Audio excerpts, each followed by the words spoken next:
जय श्री कृष्ण साहब। आप सभी का मेरे चैनल पर स्वागत है। सभी को करवा चौथ की हार्दिक शुभकामनाएं। आइए सुनते हैं करवा चौथ की कथाएं। करवा चौथ का व्रत अति प्राचीन है और इसका प्रचलन महाभारत के पूर्व समय से चला आ रहा है। यह व्रत सौभाग्यवती महिलाओं के लिए उत्तम व्रत माना गया है। सामान्य मान्यता के अनुसार सुहागनें इस व्रत को अपने सुहाग की दीर्घ आयु के लिए रखती है। कहा जाता है इसे पांडवों की पत्नी द्रौपदी ने भी किया था। करवा चौथ का व्रत कार्तिक कृष्ण पक्ष की चंद्रोदय चतुर्थी को रखा जाता है। करवा चौथ व्रत की पहली कथा। एक साहूकार था जिसके 7 बेटे और एक बेटी थी। सातों भाई व बहन एक साथ बैठकर भोजन करते थे। एक दिन कार्तिक की चौथ का व्रत आया तो भाई बोला कि बहन आओ भोजन करते हैं। बहन बोली कि आज करवा चौथ का व्रत है, चांद उगने पर ही खाऊंगी। तब भाइयों ने सोचा कि चांद उगने तक भूखी रहेगी, तो एक भाई ने दिया जलाया, दूसरे भाई ने छलनी लेकर उसे ढका और नकली चांद दिखाकर बहन से कहने लगे कि चल चांद उग गया है, अर्घ दे ले। बहन अपनी भाभीयों से कहने लगी कि चलो अर्घ दे, तो भाभिया बोली तुम्हारा चांद उगा है, हमारा चांद तो रात को उगेगा। बहन ने जब अकेले ही अर्घ दे दिया और खाने लगी तो पहले ही ग्रास में बाल आ गया, दूसरे ग्रास में कंकड़ आया और तीसरे ग्रास मुंह की ओर किया तो उसकी ससुराल से संदेश आया कि उसका पति बहुत बीमार है, जल्दी भेजो। माँ ने तब लड़की को विदा किया और कहा कि रास्ते में जो भी मिले उसके पांव लगना और जो कोई सुहाग का आशीष दे तो उसके पल्ले में गांठ लगाकर उसे कुछ रुपए देना। बहन जब भाइयों से विदा हुई तो रास्ते में जो भी मिला तो सबने उसे यही आशीष दी कि तुम 7 भाइयों की बहन, तुम्हारे भाई सुखी रहे और तुम उनका सुख देखो। सुहाग का आशीष किसी ने भी नहीं दिया। जब वह ससुराल पहुंची तो दरवाजे पर उसकी छोटी ननंद खड़ी थी। वह उसके भी पांव लगी तो उसने कहा कि सुहागिन रहो। उसने यह सुनकर पल्ले में गांठ बांधी और ननंद को सोने का सिक्का दिया। तब भीतर गई तो सास ने कहा कि पति धरती पर पड़ा है, तो वह उसके पास जाकर उसकी सेवा करने के लिए बैठ गई। बाद में सास ने दासी के हाथ बची कुची रोटी भेज दी। इस प्रकार से समय बीतते बीतते मृगशीर अर्थात मार्क्सिस की चौथ आई। चौथ माता बोली करवा ले भाइयों की प्यारी करवा ले। लेकिन जब उसे चौथ माता नहीं दिखलाई दी तो वह बोली हे माता, आपने मुझे उजाड़ा तो आप ही मेरा उद्धार करोगी, आपको मेरा सुहाग देना पड़ेगा। तब उस चौथ माता ने बतलाया कि पौष की चौथ आएगी, वह मेरे से बड़ी है, उसे ही सब कहना, वही तुम्हारा सुहाग वापस देगी। पौष की चौथ आकर चली गई, माघ की चली गई, फागुन की भी चली गई, चैत्र वैशाख ज्येष्ठ आषाढ़ और श्रावण भादो की भी चौथ आई और यही कहकर चली गई कि आगे वाली को कहना। आसोज की चौथ आई तो उसने बताया कि तुम पर कार्तिक की चौथ नाराज है, उसी ने तुम्हारा सुहाग लिया है, वही तुम्हारा सुहाग वापस लौटा सकती है। वही आएगी तो पांव पकड़कर विनती करना। यह बात कहकर वह चली गई। जब कार्तिक की चौथ आई तो वह गुस्से में बोली भाइयों की प्यारी करवा ले, दिन में चांद उगाने वाली करवा ले, व्रत खंडन करने वाली करवा ले, भूखी करवा ले। तो यह सुनकर वह चौथ माता को देखकर उनके पांव पकड़कर गिड़गिड़ाने लगी। हे चौथ माता, मेरा सुहाग तुम्हारे हाथों में है, आप ही मुझे सुहागिन करे। तो माता बोली पापिन हत्यारिन, मेरे पांव पकड़कर क्यों बैठ गई। तब वह बोली कि जो मुझसे भूल हुई उसे क्षमा कर दो, अब भूल नहीं करूंगी। तो चौथ माता ने प्रसन्न होकर आंखों से काजल, नाखून में से मेहंदी और टिक्के में से रोली लेकर छोटी उंगली से उसके आदमी पर छिटा दिया तो वह उठकर बैठ गया और बोला कि आज तो मैं बहुत सोया। वह बोली क्या सोए, मुझे तो 12 महीने हो गए, अब जाकर चौथ माता ने मेरा सुहाग लौटाया है। तब उसने कहा कि जल्दी से माता का पूजन करो, जब चौथ की कहानी सुनी, करवे का पूजन किया, तो प्रसाद खाकर दोनों पति पत्नी चौपड़ खेलने लगे। नीचे से दासी आई, ने उन दोनों को चौपड़ पासे से खेलते देखा तो उसने सासू जी को जाकर बताया। तब से सारे गांव में यह बात प्रसिद्ध हो गई कि सब स्त्रियां चौथ का व्रत करें तो सुहाग अटल रहेगा। जिस तरह से साहूकार की बेटी का सुहाग माता जी ने दिया, उसी तरह से चौथ माता सबको सुहागिन रखे। चौथ माता की जय। करवा चौथ व्रत की दूसरी कथा। प्राचीन काल में करवा नाम की एक पतिव्रता स्त्री अपने पति के साथ नदी किनारे एक गांव में रहती थी। कार्तिक मास के कृष्ण पक्ष की चतुर्थी के दिन उसका पति नदी में स्नान करने के लिए गया। स्नान करते समय एक मगरमच्छ ने उसका पैर पकड़ लिया। वह करवा करवा नाम लेकर जोर जोर से अपनी पत्नी को पुकारने लगा। उसकी आवाज सुनकर उसकी पत्नी दौड़कर आई। उसने मगरमच्छ को कच्चे धागे से बांध दिया। मगर को बांधकर वह यमराज के यहाँ पहुंची और यमराज से बोली, भगवान, मगरमच्छ ने मेरे पति का पैर पकड़ लिया है, अतः पैर पकड़ने के अपराध में आप अपने बल से उस मगरमच्छ को नर्क में ले जाओ। यमराज ने कहा, अभी मगरमच्छ की आयु शेष है, अतः मैं उसे नहीं मार सकता। इस पर करवा ने कहा, यदि आप ऐसा नहीं करोगे तो मैं आपको श्राप देकर नष्ट कर दूंगी।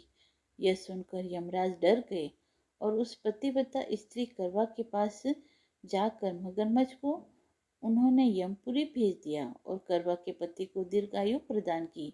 उसी दिन से यह करवा चौथ मनाई जाने लगी और सुहागिन स्त्रियों के द्वारा व्रत रखा जाने लगा। हे करवा माता, जैसे तुमने अपने पति की रक्षा की, वैसे सबके पतियों की रक्षा करना। करवा चौथ व्रत की तीसरी कथा। एक ब्राह्मण परिवार में 7 बहुएं थी।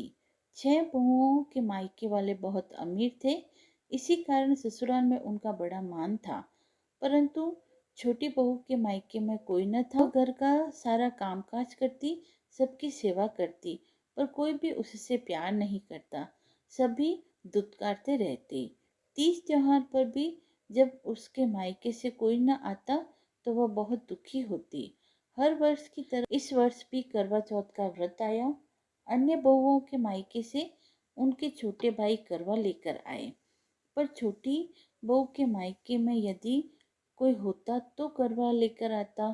सास भी छोटी बहू को खरी खोटी सुना रही थी।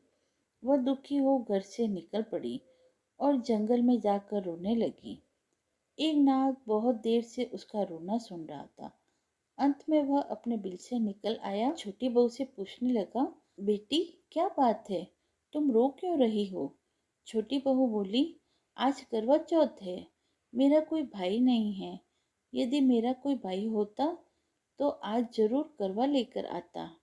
नाग को छोटी बहू पर दया आ गई।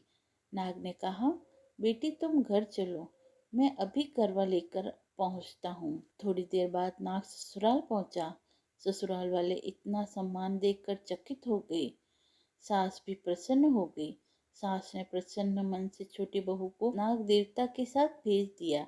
नाग देवता ने छोटी बहू को अपना सारा महल दिखाया और कहा, जितने दिन चाहो आराम से रहो, मन चाहा खाओ, मन चाहा पहनो, पर एक बात याद रखना, सामने रखी नाद कभी मत खोलना। छोटी बहू सारा समय महल में आराम से काटती, पर नाद के बारे में उसकी उत्सुकता बढ़ती जाती। एक दिन जब घर में कोई नहीं था, उसने नाद को उठाकर देखा तो हजारों छोटे छोटे सांप के बच्चे इधर उधर रेंगने लगे। उसने जल्द ही नाद ढक दी। जल्दी से एक सांप की पूंछ नाद के नीचे आकर कट गई।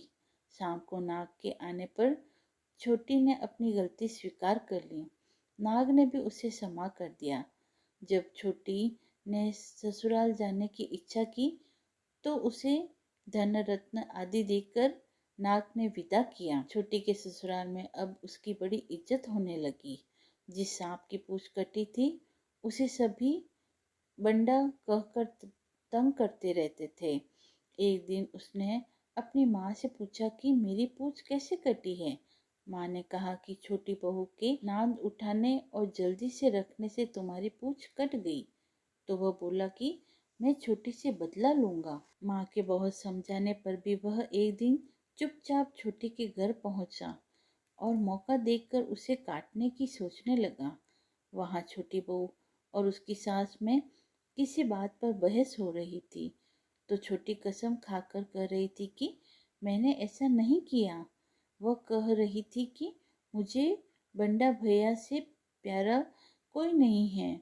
उन्हीं की कसम खाकर कहती हूँ कि मैंने ऐसा नहीं किया।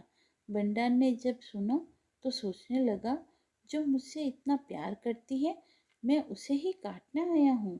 वह चुपचाप घर चला गया। माँ ने पूछा, ले आए बहन से बदला? वह कहने लगा, माँ बहन से कैसा बदला? तभी से बंडा भाई वह छोटी बहन हुए। भाई प्रतिवर्ष चौथ के दिन करवा लेकर जाता। वह बहन बड़े प्यार से करवा चौथ का व्रत करती। करवा चौथ की चौथी कथा अति प्राचीन काल की बात है। एक बार पांडुपुत्र अर्जुन तप करने के लिए नीलगिरी पर्वत पर चले गए थे। उधर पांडवों पर अनेक मुसीबत पहले से ही थी। इससे द्रौपदी ने शोक विलव हो कृष्ण की आराधना की। कृष्ण उपस्थित हुए और पूछा, कहो क्या कष्ट है तुम्हें? प्रभु, द्रौपदी ने हाथ जोड़कर कहा, मुझे क्या कष्ट है? आप तो स्वयं जानते हो, आप तो अंतर्यामी हैं। मुझे कष्ट के बोझ से विलव कर दिया है। क्या कोई ऐसा उपाय है जिससे इन कष्टों से छुटकारा मिल सके? तुम्हारा प्रश्न अति उत्तम है द्रौपदी। कृष्ण मुस्कुराकर बोले, प्रभु फिर मुझ दुखी नारी का कष्ट दूर करने का उपाय बतलाइए। यही प्रश्न एक बार पार्वती जी ने शिवजी से कर दिया था। तब श्री शिवजी ने करवा चौथ का विधान बतलाया था।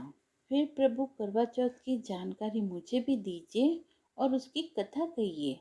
तब कृष्ण ने एक पल सोचने के बाद कहा, दुख सुख जो संसारिक माना जाता है, प्राणी उसमें सदा ही लिप्त रहता है। मैं तुम्हें अति उत्तम करवा चौथ व्रत की कथा सुनाता हूँ, उसे ध्यान से सुनो। प्राचीन काल में गुणी विद्वान धर्मपरायण एक ब्राह्मण रहता था। उसके 4 पुत्र तथा एक गुणवती सुशील पुत्री थी। पुत्री ने विवाह होकर चतुर्थी का व्रत किया, किंतु चंद्रोदय से पूर्व ही उसे सुधा ने बाध्य कर दिया। इससे उसके स्नेही भाइयों ने छल से पीपल की आड़ में कृत्रिम चंद्रमा बनाकर दिखा दिया। लड़की ने अर्घ दे भोजन कर लिया। भोजन करते ही उसके पति की हृदय गति बंद हो गई। इससे दुखी हो उसने अन्न जल त्याग दिया। उसी रात्रि में इंद्राणी भू विचरण करने आई। ब्राह्मण पुत्री ने उससे अपने दुख का कारण पूछा। इंद्राणी ने बताया, तुम्हें करवा चौथ व्रत में चंद्र दर्शन से पूर्व भोजन कर लेने से यह कष्ट मिला है। तब उस लड़की ने अंजलि बांधकर विनय की कि इससे मुक्त होने का कोई उपाय बतलाइए।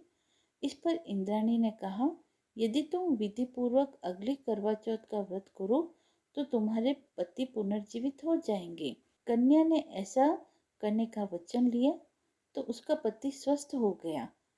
इस पर उस कन्या ने वर्ष भर प्रत्येक चतुर्थी का व्रत किया और अनंत अखंड सुहाग को प्राप्त किया। श्री कृष्ण ने कहा, हे द्रौपदी, यदि तुम इस व्रत को करोगी तो तुम्हारे सभी संकट टल जाएंगे। इस प्रकार द्रौपदी ने यह व्रत किया और पांडव सभी क्षेत्रों में विजयी हुए। इस प्रकार सौभाग्य, पुत्र पौत्रादि और धन धान्य की इच्छुक स्त्रियों को यह व्रत विधि विधान पूर्वक करना चाहिए। कथा समाप्त हुई। यदि आपको यह कथाएं पसंद आई हो तो आप मेरे चैनल को लाइक, शेयर एंड सब्सक्राइब करें। धन्यवाद।